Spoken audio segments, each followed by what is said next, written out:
ছাদে এসে একটা মশহুর কালাম মনে পড়ে গেল।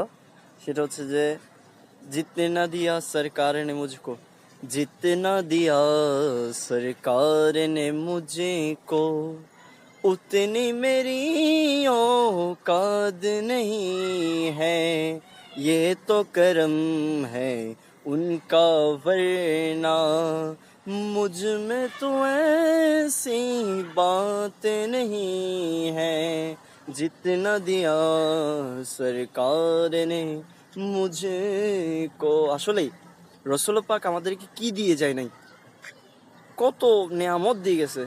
আসলে এগুলো কোনো কিছুই পাইতাম না যদি রসুল পাক দুনিয়াতে যদি না আসতো। তো এই জায়গায় আমি মনে করি ওনার প্রতি শ্রদ্ধাটা ওইরকম রাখা দরকার, যেরকম আমাদেরকে আমাদের অফিসের বসরা দয়া করে জব দিয়ে, তখন আমি পরিচয় করে দিই, আমাদের আত্মীয় স্বজনের কাছে পরিচয় করে দিই, হ্যাঁ এটা হচ্ছে আমার বস, উনি আর কি আমাকে জব দিয়েছে, উনি এই সেই বক্কসকর, উনি হ্যান ত্যান এক্সেট্রা। বাট উনি তো কোনো দুনিয়াবি মানুষ না, অনেকে বলে ফেলে দুনিয়াবি মানুষ, বাট হচ্ছে উনি কুল কায়নাতের সরদার, নবী দু জাহা, নবীজির সুরত তিনটা, এটা বোঝা উচিত। বাট ওই জায়গায় আমরা বিয়াদবিটা এই জায়গাতেই শুরু করে ফেলি।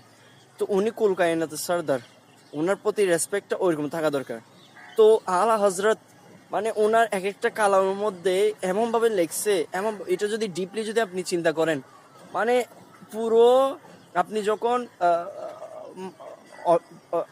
সাগর যদি আপনি কালাম দিয়ে ভরিয়ে দেন, পুরো সাগর যদি কালাম দিয়ে ভরিয়ে দেন, কোনো মানে রসুল পাকের এই সামান্য মুখের ময়লাও পর্যন্ত হবে না। তারপরও এটা হচ্ছে অন্তরে একটা খোরাক, যেটা মোমেন ছাড়া আর কেউ বুঝবে না। আশেক বিনে কে বুঝিবে দয়াল নবীর শান।